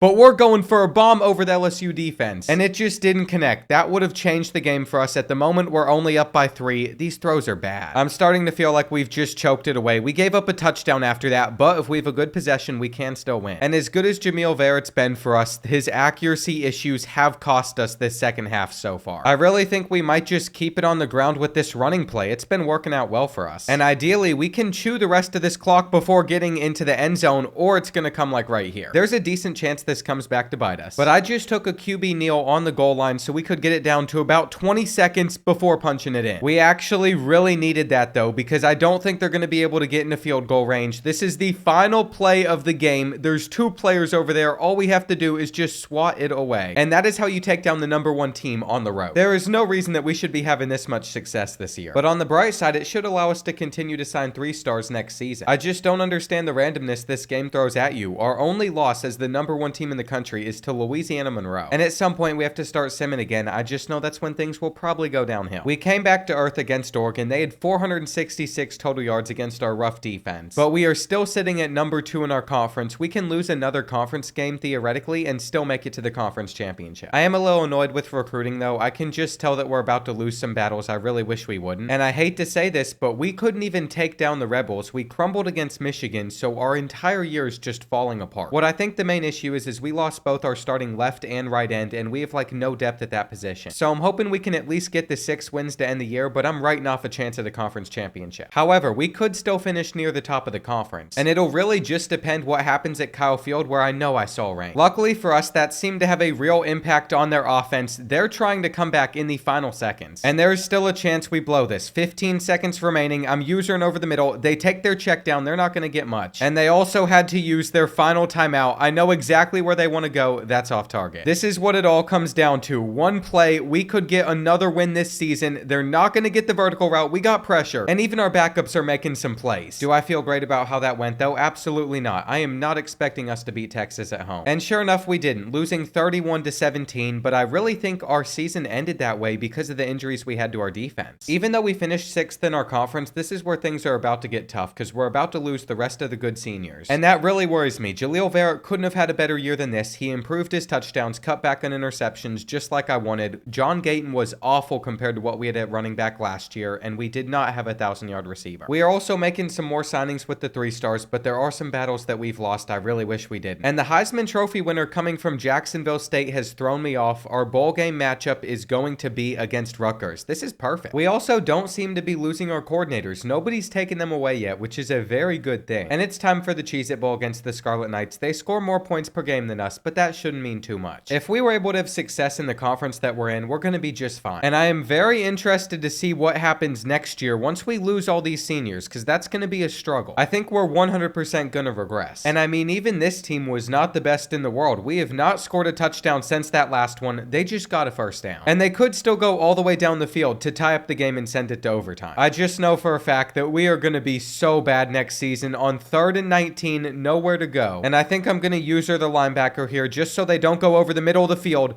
but they're going to complete the pass, and I've messed this up. It's all my fault. Unless we can catch him, he's going to be short. There is no reason it should have come down to that last tackle there, but you know what? We're going to beat Rutgers. It is now 2 seasons in a row that we have won a bowl game. And things are starting to get really random on this file as Western Kentucky just won it all. By this point in the video, we have to be at least 13 seasons into this rebuild. I've failed the challenge of winning it in those first 13 years, so I'm giving away a copy of College Football 26. That total is going to rise a lot over the next few months. At least I can focus in now on just getting us a championship eventually with St. John's. Our prestige went down. I really thought getting 8 wins would be enough to maintain a 3-star prestige. After this year, we have to go back to going after 2 stars. And I know for a fact I have not done enough in recruiting. I'm going to have to catch up and sign a ton of players in this transfer portal period. This is not good. The only positive news I guess I should mention is we've unlocked the Master Motivator tree, but I'm not sure I even want to go down that because it's super expensive and we're not leveling up very fast anymore. Even though this is going to change us over to a tactician from a motivator, I'm going to spend our 30 coach points on giving us some more stat boost because maybe we could have used that over the last couple seasons. And it turns out we are far from the only school that is going after all these 3 stars, so we're probably not going to get many of them. Am I very happy about how this recruiting class is going? Absolutely not, but at least we're going to be able to sign a couple of special teams guys. And look at all of these battles that we ended up losing. In fact, we didn't get any of those punters at all. It was nice to have a year where we had a chance to get 3-star prospects, but we really struggled at it. And we did not luck out with good dev traits. John Gato was the only player that had start ever higher. No matter what, it was always going to be the highest ranked recruiting class that we were ever going to get. Did we do better than anybody in our conference though? It looks like we beat out Texas A&M and Texas. If I'm being honest, at the moment looking at this roster, especially since I forgot to redshirt like all of our freshmen from last year, I have no hope for the future. We did get lucky with one of our players jumping up to a 90 overall, but I know we're going to struggle. I mean, we barely have 5 players over 80 overall. And I know we need to start redshirting guys, but you can only redshirt so many players at once, which makes this a lot harder. With all the guys we're about about to have sitting out, my expectation for this season is 0-12. If we get 2 wins, it's cool, but it doesn't change much. And I'm just trying to bring in as many 2-stars as I possibly can, but we're in some battles for them, so it's going to be a long season for us, even for Darren Kegler. I want this kid. He is 91 speed, the guy above him is 93. They could actually play as 2-stars. And for the guys that we have out there on the field that aren't being redshirted, we'll see what they do against UTEP. My assumption is we're going to struggle. We'll see if we can win. But there's not really a great shot at that happening. I had to gut this entire roster because I wasn't recruiting. And so even after that touchdown, even after getting a stop versus them, we're still trailing, and that pass is going to be deflected into a pick. I believe if that was put in the right spot, that should have never happened, but they're going to break a tackle, get out of there, and we're actually going to lose to the Miners. This whole season's just going to go downhill from here. I'm predicting 0-12. And I can't believe it has come to this point, but there's just no way that we're going to stand a chance if we can't beat a team like UTEP. We should have never made that catch in the first place, because for a split second, it actually gave me some hope. They have a safety ready to swat that down. And this is just disgusting. We're going to go from 8-5 to 0-12. For all I know, I could get fired as well, because next season's going to be no better. And I feel like most of our school grades look all right, but we don't have the team prestige to go after the 3-stars that we need. The more I start to think about it, this could be an impossible rebuild. But just when I was feeling super down, we beat Air Force 44-7. That happened to be the only win that we got all season, going 1-11. I'm not sure how much farther our team prestige can drop, but I can safely assume that after this year, we're going to only be able to go after 1-stars again. Even the 2-stars were a little bit repulsed by the St. John's program. We were losing players to Air Force. Baylor has been stealing basically every corner that I have tried to land. I don't know what their obsession is, but it seems like we are setting ourselves up for a strong finish, at least with that prospect. And then if we look at our season stats, Nick Wilcox was amazing for a freshman. He was not working with a great team around him. I'm actually really impressed he made the most out of the situation, especially with true freshman receivers. And look at that. We did have a 2-star corner choose the Red Storm. I am a bit afraid of next season, though. It says we are safe for now. I think we're going to lose our job and get fired, so we're going to be on to James Bordeaux number 5. But I don't know what they're expecting out of me. I'm doing the best that I can in a conference that still produces champions. Unfortunately, I think that could lead to some of our 3-star recruits transferring out. For example, Ben Rivera has no chance to come back. He's a tight end that I was really excited to have. And it's also going to lock us out from going after some of these other 2-stars. Even though we just ended up signing a full class of 2-stars, 35 players, I've lost a lot of the hope I had for this rebuild because we are a 1.5-star prestige. So that means next year we could only go after 1-star prospects or worse, so I'm just going to recruit nobody. I have noticed some other recruiting classes in our conference are falling off a bit more though. And even after moving some speed rushers down to left and right end, which is going to give us an overall boost there, it's going to give us some better players. I just want to get a few seasons into the future. I want to see if there's any chance 3 years from now this team can compete for a championship or even compete for a spot in the playoffs, getting us back up to a 3-star prestige. Because I think we've signed enough guys over the last few seasons and there is no purpose to try and go after 1-stars. They are not going to help us, that's for sure, but we still need to redshirt every player on this roster that has not been redshirted yet. And by doing that, I think I have practically guaranteed that we're going to go 0-12. Either way, at the end of the year, whether we win a couple games or not, I'm getting fired. There's no reason to recruit 1-stars, so we literally are just going to go to week 15 and see what happens to us. Well, we beat Air Force 48-3, so that might be a free win for us to get every single season. We didn't beat Navy though, the other military school in our schedule. We somehow beat Alabama 23-17. And I can pretty safely assume that even with that shocking win over the Crimson Tide, we're going to be at the very bottom of our conference. It also says we've been fired. It is unfortunate, but our contract ends in 5 weeks. We're going to have to restart all over once again. And because we redshirted so many players that might have actually played for us, I'm not even sure who was out there on the field for us, especially at wide receiver. We had a freshman that wants to transfer out, though, as our number 1 guy. This whole situation and how it worked out really just stinks. But I have just accepted we can only be decent in cycles. I want to convince Caesar to come back, but he is gonna leave. With how this roster is set up though, the next 2 years could be a lot better for us. All of our top players are juniors. We're now at an 84 overall. We're just severely lacking a strong quarterback. We need one of these guys to have a huge jump. If there was one player I believed in, it was Marcus Ancrum, but his accuracy has already been capped out. And then we can look over at Kiki Klutz, but it's the exact same scenario. Nick Wilcox, the left-handed quarterback that's been starting for us the last few years, is no better either. He actually has the least amount of accuracy. And so even when we were able to go after 3-stars, we did not find a long-term viable quarterback option better than a couple of the 2-stars we got earlier on in this video. Whenever you go through training results with a level 1 head coach though, you seem to gain so much XP, so we have been able to fill out most of the tactician tree. And when you pair that with our 2 coordinators that are getting a little bit better at recruiting by the day, we're getting some good boosts. Without all those bonus stats that we're getting, this is what the true overalls would look like for some of these players, but what we can can see from this is we don't have any seniors on this team, and we have 79 players on the roster. We have done enough to sim through a whole other season without having to recruit at all, and hopefully have some success. If I did sign 2 stars, it would bring down our overall for what should be our best overall year next season. And really, the only important thing I can do before we sim is just decide who's starting for us. I think we have to roll with Marcus Ancrum. I have reconsidered a little bit what I want to do though. We're going to sim to like week 10, so if by then we have a chance at making it to a bowl game, then I can hop in and try and make that happen. And I have no idea why the Air Force game jumped up to week 0, but hang on, look at this. We are sitting at 6-2. We lost against Oregon and Oklahoma. We beat number 12 Michigan last week. And if we can end this season strong enough, I'm not sure what the ceiling is for this team. We're about to play UMass first. They're 1-8. This is on the road. I have 4 games left. This is the obvious one to sit. And I can't sit here and say it was the best offensive performance that we've ever had, but that's enough to get the result we needed. It is also going to put us in the top 25. So if we win these final 3 games, we are definitely in the playoffs. And this is such an exciting spot to be in because besides Alabama, I think the last 2 are very winnable. Going into the final few minutes of this one though, I think I am very justified in saying I'm scared for this team. It is not of the caliber that I would like it to be. We have struggled a lot against the Crimson Tide. And as good as we've played defensively, I don't believe we're going to be able to stop them, which is why we just went for it on 4th and 6. I know they're only 5-4. I know that we beat Alabama last year in sim, but I am not a fan of this offense. I still need to move some guys around and get some better players out there on the field. And if you were wondering what one of our biggest weak points in this matchup has been, it has been the offensive line. It's a flag. That's intentional grounding though. I just panicked. And with all 3 of our timeouts left, we're going to give it back to the Crimson Tide, hopefully force a 3-and-out, and then try and go for a tutty. I don't think we can survive overtime against them. I think it's a miracle we're even in this spot. And by the time we've gotten them to a 3rd and 12, we should be able to wrap up here, which we do. The moment of truth though, if this team really is good enough to have success this year, and that is how we do on this drive against the Crimson Tide, you can already see there is going to be moments of struggle. We were just getting clamped up. And I don't know how we managed to drop that ball right there, but they're sending in a lot of pressure. If we roll out and there's not a flag, we're going to have a huge completion. It's just this is coming back because of holding.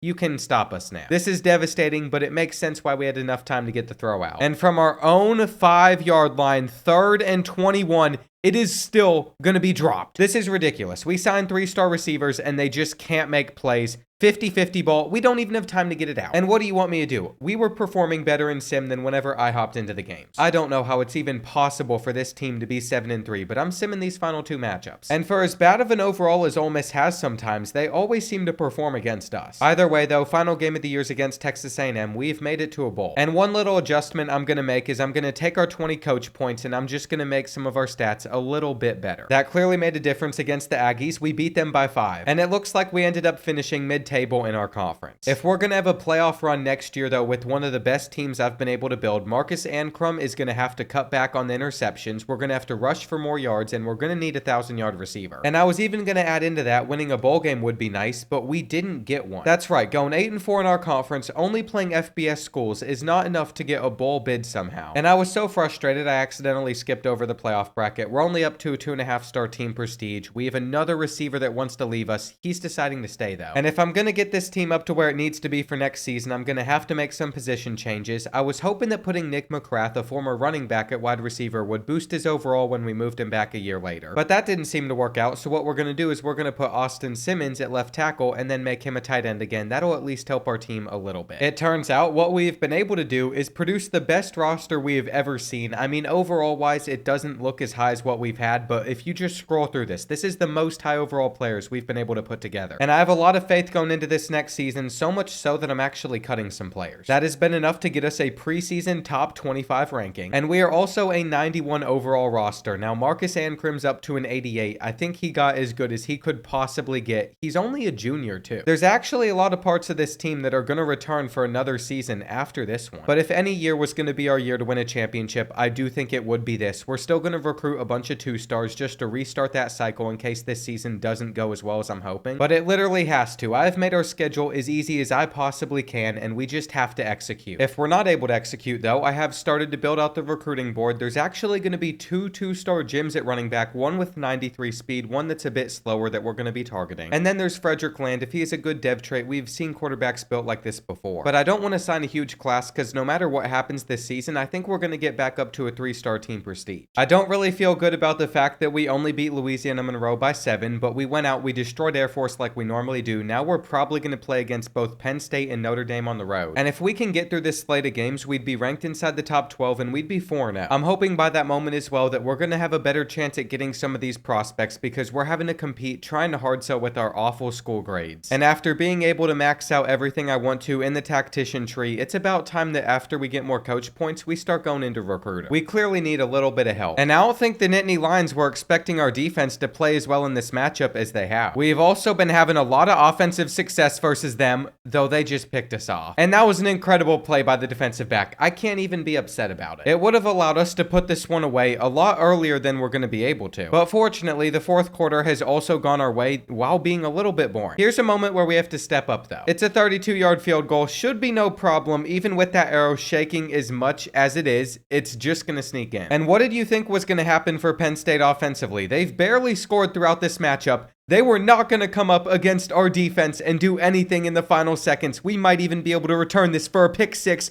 which would make the score look better for St. John's. We just went on the road and showed that we're going to be a top 12 team. The real question now, though, is are we a top 5 team, a championship contender? I think that's something we could prove by beating undefeated number 3 Notre Dame at their place. And we'll see what happens here. We got off to a fast start against Penn State. We definitely have not done the same versus the Irish, but we had them beat. And it's on the money, so we're going to get a touchdown on this play, which is good news, except we're still only going up by a possession. Like you would expect, it has been our defense that has made most of the difference. And so is theirs, which is why with a few minutes left, we are in a 15-10 game still. It's also why Notre Dame is punting on 4th and 16 instead of going for it, because they know that they're probably going to be able to force a 3 and out. And I'm not sure what we can go with besides runs. I mean, we have a 90-speed running back, Nick McCrath, the guy I moved over from receiver. I don't think he's going to be able to outrun number 9 all the way to the end zone, but that's his biggest run of the year. It took an entire game for him to get some blocks like that. So I am not dumb. We're going to go back to the same halfback stretch call, and this is more like it. If we can't convert on this 3rd and 11, we're just going to have to settle for a field goal, which is seeming more likely, though that pass gets us enough. And I know I am not the most clutch college football 25 player out there, but halfback stretch does us wonders again. I can't believe how good the blocking is on that play. It has silenced this crowd. But still, Notre Dame has some hope left in them because they've been able to drive down the field against us, and we can't pick it. No matter what happens here, they would need a 2-point conversion, which is not easy to come by. And there is a flag on that receiver. He must have stepped out of bounds for just half a second. This is the defense that has held the Irish to this few points throughout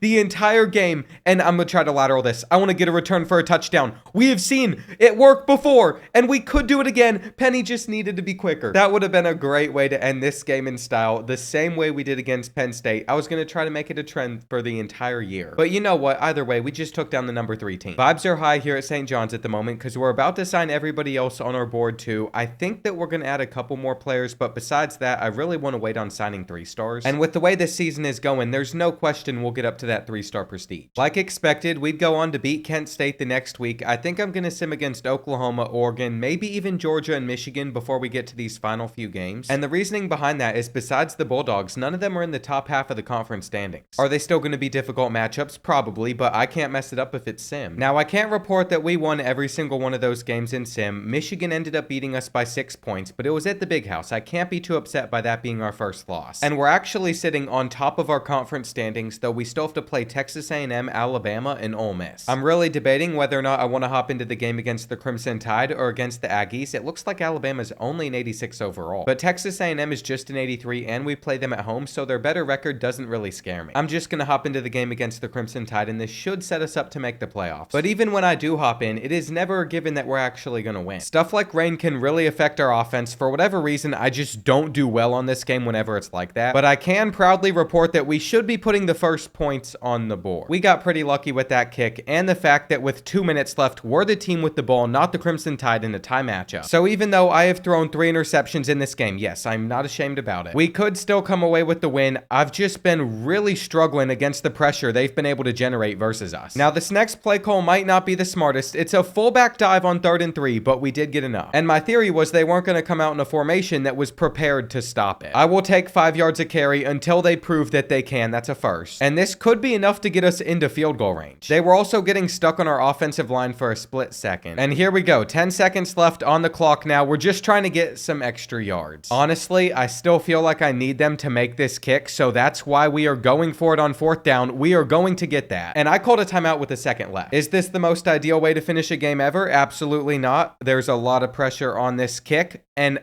I don't want to talk about it. Never in my life have I timed one up that bad. I feel like I always clutch up with those kicks. I can't think of the last time I shanked one that bad, but we're going to go to the end zone on this first play, and we're there. As long as they don't go for a 2-point conversion if they get in, we're still going to be in the game. And I'm noticing a pattern. After we played well defensively throughout this entire matchup, they're scoring effortlessly. Will this continue? I sure hope not, but I have a feeling it will. We're ready. We had a quarterback contained, and I can redeem myself for that awful field goal at the end of regulation. Not with blocking like that, though. We're going to need a little bit more time so we can actually complete some passes. And I am about to test out how our speed compares to theirs because I have an idea for the 2-point conversion. Maybe we shouldn't have cut it up there. We're still going to find a way to get in. And with everybody pinched in, trying to stop the run right here, we're going with the jet touch pass again. This time, it was there. I saw that lane developing with their last defensive look, even though that field goal is going to be the worst one you probably ever see on this channel. I didn't let it rattle me, and we did not lose this game. What we're still going to have to do, though, is win these final 2 matchups in Sim. Ole Miss is just an 82. But I was still a bit nervous because I don't think we've beaten the Rebels many times in Sim throughout this video. We also destroyed Texas A&M, so we're playing Tennessee in the SEC Championship. And I can't believe I'm saying this, but we were able to find success in the toughest conference with a load of 2 stars and just some 3 stars. That class of 3-star prospects was only about 20 players, but it's given us a higher overall than basically every team in our conference. And assuming we beat Tennessee in our conference championship, we'd have a first-round bye in the playoffs. I wasn't sure the moment would ever come where we would get a chance to compete for a conference championship, because I figured our conference was going to be so strong there'd be years that other teams were just better. Even when we could compete at a high level, as you can see, we're not doing great against Tennessee. Just like our defense has locked them down, their defense has shut us down. And our lack of scoring has actually led to us being down by 3 points as we enter the final minute and 15 seconds. We've got to have a good drive. I don't know where Ancrum thought he was going to go there, but I am glad he eventually ended up sliding. This could be a great throw. But I feel like this game has been full of a lot of could-be's. It ended up not being a catch in bounds. And I know all we have to do to force overtime is get into field goal range, but I would much rather end it in regulation. We might not be as lucky as we were against Alabama. I can feel the pressure coming in right there, which is why I stepped up and scrambled. And I'm trying to get some different routes out there besides the 4 verticals, but maybe that's what we should be going with this entire time, except they have clamped that route up. We do not deserve to be in the position that we are in at the moment. We might still be able to get that touchdown, though. We're getting closer. There's the fumble, and they're going to pick it up. It is Tennessee that is going to end our hopes and dreams of winning the conference championship. This is gross, but it's a little bit of a wake-up call that we have to play better offensively. So I'm hoping in the playoffs we can avoid them. You're going to see Isaac Likely had 26 sacks. It's going to get him the best defensive player award, obviously. And no wonder we've been able to shut teams down on that side of the ball. We've gotten Memphis for our first matchup. But if we look a little bit deeper into the bracket, look at the bottom half of it versus the top half. Troy, UConn, UTEP, USF, and Jacksonville State are on the side Tennessee is on. They have an easy path to the championship. Things have clearly gotten a little bit out of hand now that we're this far into the future in a dynasty file. Marcus Ancrum, not the worst stats in the world, pretty basic to what we've seen out of players before. That's the same for like every position on this team. No breakout numbers or anything besides our defensive line combining for over 40 sacks. We might as well just go ahead and get into this one now, though. We have to play Memphis, who averages more points per game than us. They're going to be an 82 overall. And that didn't really worry me because we play in a conference where everyone's like a 90, but we're trailing in the 3rd quarter until this score. This team needs to wake up if we're going to win a championship. Otherwise, we better just get started on recruiting. And as we enter the final 3 minutes, it is all tied up at 20. I have a feeling they're going to stop that halfback angle route, which is why I didn't throw to it. The biggest place where I feel like we're really struggling is running the ball. We just don't get that many yards. And with the 2-minute timeout hitting, they're about to get in some pressure. We went backwards though and got the slant out. With the game on the line, we're starting to clutch up as well. It should be no surprise that we were able to get a sack, making it 3rd and 19. And I would appreciate if we could dial in that pressure on 4th down, but they found a spot in our defense. Once again though, we would get them to a 3rd and long, and they're not going to be able to find a gap like that ever again. I have made sure of it, which is why we've been able to get them to a 4th and 28. They're just going to throw it up because they didn't have any other choice.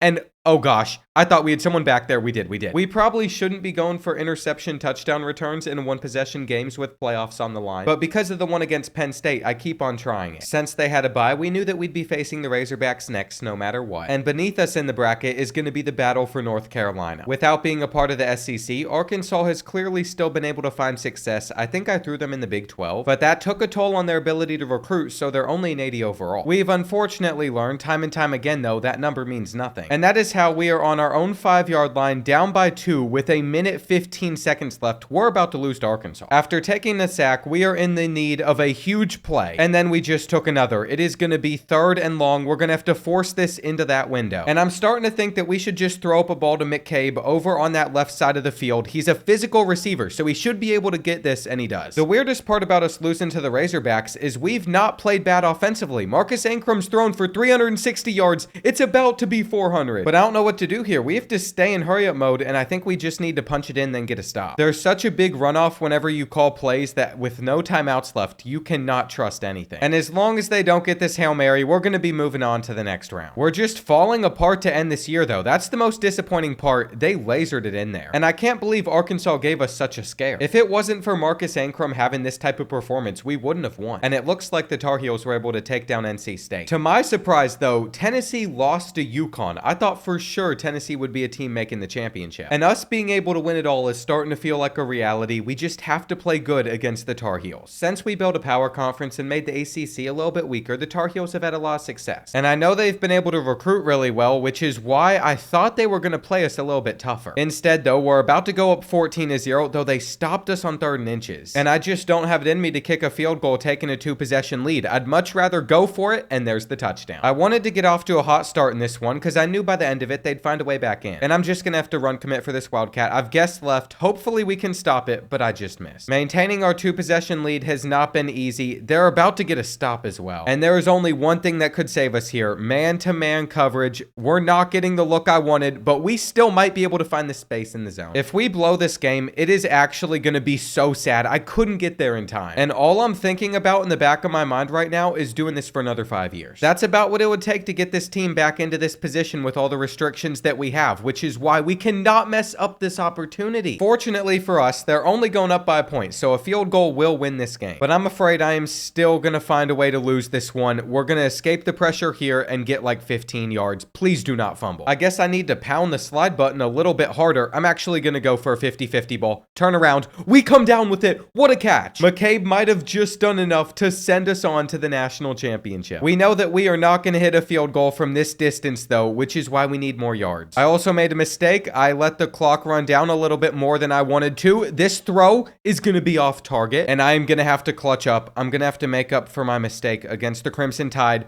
I don't know if this is going to be good enough. Please, redemption. Well, it looks like I would have gotten a second chance at it either way. They ended up hitting us. And this might be weird, but I did accept the penalty so we can run out a little bit of the clock. I didn't want to take any chances in the final seconds, but what it does mean is I have to hit another field goal. This one's in easily. And we shouldn't have blown our lead in the first place, but at least we won. We are not going to be the higher ranked team in the national championship, though. Jacksonville State is. And I have no idea what to expect out of them. They've blown out USF, they've blown out UConn, and they're undefeated. They also average almost 40 points per game, but I really do not want to have to go through another 5 years of getting this team all the way back to this point. And so if there was ever a time for St. John's to play their best football, it would be now. I had to do a double take on the field when I first saw it, but we are in the 2041 national championship. So I'm pretty sure that we are 17 years deep into this dynasty, and I don't know what type of coverage they had right there. I feel like whenever I go 5 wide, teams tend to get a little bit more confused. And if we can finish off this drive in the third quarter, things are still going to be going pretty well. We are going to need a QB sneak, though, and that works out. So I think Jacksonville State finds themselves in a pretty bad spot. If we do this 4 times, we have the better players to win this battle. But in the final 30 seconds, when everyone thought it was over, it wasn't. I was ready to celebrate with the trophy, call it wraps, but they could recover this onside kick. Thankfully, they don't. And that means we have done it. We have won it all with the Red Storm. We have beaten the impossible rebuild challenge. I laid out the rules pretty simply. I will put the team builder in the description with all the 0 overall players for St. John's if you you want to try it. And I'm curious to see if any of you can do it in less years than me. It won't even let me go back to the previous seasons to see all of our records. But I'm sure my overall coaching record was awful. Again, I have to give away a copy of College Football 26 because I failed the challenge I set in the intro. If you do attempt this, make sure to let me know how many years it takes you and if you can do it faster.